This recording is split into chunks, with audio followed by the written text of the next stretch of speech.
UP तक के subscribers अब 60 लाख। आपका बहुत बहुत शुक्रिया। दूसरी तरफ खड़े हुए हैं, वो आरोप लगा रहे थे कि सपा के कार्यकर्ताओं को पकड़ा जा रहा है। कहीं पे कुछ छुटपुट घटनाएं भी दिखी गई जहां पर जिस तरीके से प्रशासन पर वो आरोप लगा रहे हैं। नहीं, सपा के कार्यकर्ता हूँ या भाजपा के, लेकिन मैं समझता हूँ सपा के ही बैठे हैं यहाँ इतने भी, और पकड़ने हो तो एक भी नहीं दिखाई पड़ता यहाँ पर। आप यहाँ हम लोग खड़े हैं, वो बूथ से मेरे ख्याल से 30 मीटर दूर हैं, 100 मीटर की दूरी होती है, लेकिन अगर ऐसा होता तो मेरे ख्याल से यहाँ कोई एक भी दिखाई नहीं पड़ता। देखिए, जहाँ जहाँ मैं घूमा हूँ है ना, वहाँ एक तरफा चुनाव है, कहीं कहीं कुछ है, लेकिन वहाँ जहाँ तक है सब कमल खिलने जा रहा है और 26 तारीख को इसका रिजल्ट आ जाएगा। दे रहे हैं बीजेपी की तरफ से घनश्याम सिंह लोधी हमारे साथ बात करने के लिए मौजूद हैं। घनश्याम जी, किस तरीके से चुनाव देख रहे हैं? 12 बजने वाला है, किस तरीके का ट्रेंड आपको सुबह से नजर आ रहा है?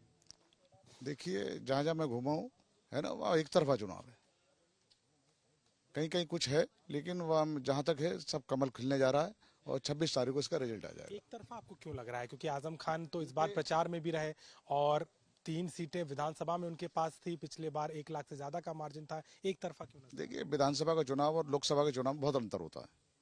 वहाँ 5 प्रत्याशी होते हैं, यहाँ आमने सामने का चुनाव है, 2 प्रत्याशी हैं आमने सामने, जनता चुनने जा रही है 2 प्रत्याशियों में से कौन अच्छा है उनके लिए, कौन बुरा है।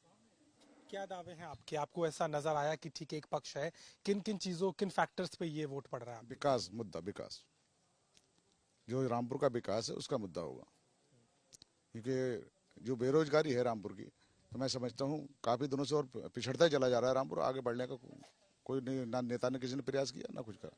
बेरोजगारी का दारोमदार तो विपक्ष आप पर देता है कि सरकार आपकी उत्तर प्रदेश में। तो हमारी सरकार कर रही है, सरकार कर रही है हमारी। आप आज देखिए, किसान खुशहाल है, किसान की किसान निधि और इतनी योजना हमारी सरकार ने चलाई है जो कभी मतलब किसी सरकार ने सोचा भी नहीं होगा। आसिम राजा जो दूसरी तरफ खड़े हुए हैं, वो आरोप लगा रहे थे कि सपा के कार्यकर्ताओं को पकड़ा जा रहा है। कहीं पे कुछ छुटपुट घटनाएं भी दिखी गई जहां पर जिस तरीके से प्रशासन पर वो आरोप लगा रहे हैं। नहीं, सपा के कार्यकर्ता हूँ या भाजपा के, लेकिन मैं समझता हूँ सपा के ही बैठे हैं यहाँ इतने भी, और पकड़ने हो तो एक भी नहीं दिखाई पड़ता यहाँ पर। आप यहाँ हम लोग खड़े हैं, वो बूथ से मेरे ख्याल से 30 मीटर दूर हैं, 100 मीटर की दूरी होती है, लेकिन अगर ऐसा होता तो मेरे ख्याल से यहाँ कोई एक भी दिखाई नहीं पड़ता। आपको लगता है कि आजम खान का बाहर होना, उनका प्रचार करना, इस बूथ पे कुछ देर में वो आएंगे वोट डालने के लिए, उसका असर दिखेगा?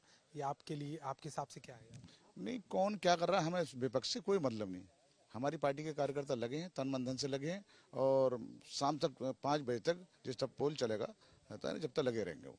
शुरुआती में थोड़ा रुझान कम था, 7.86% था, फिर 19% आया है। अब 1 बजे तक उम्मीद क्या कर रहे हैं? लग रहा है कि वोटिंग परसेंटेज का भी आपकी परफॉर्मेंस पर फर्क आ सकता है? नहीं, अब तो अभी तो ऐसा ना, तो गर्मी का समय है, तो दोपहर के बाद लगभग जब 3-4 बजेंगे तो बढ़ेगी परसेंटेज। मार्जिन कल आपने 3 लाख का दावा किया था, आज क्या नजर आ रहा है? उससे बढ़ेगा घटेगा नहीं। साफ तौर पर बीजेपी के प्रत्याशी हैं, सीधे तौर पर इस बात की तस्दीक कर रहे हैं कि चुनाव उनके पक्ष में जा रहा है। सीधे तौर पर आजम खान से कोई भी किसी भी तरह की चुनौती होने को नकार रहे हैं, और जिस तरीके का ट्रेंड नजर आता है, उनको लगता है कि उनका आंकड़ा बढ़ेगा और रामपुर में वो कमल खिलाने का काम करेंगे। रामपुर से कैमरामैन नीरज कुमार के साथ अभिषेक मिश्रा, यूपी तक।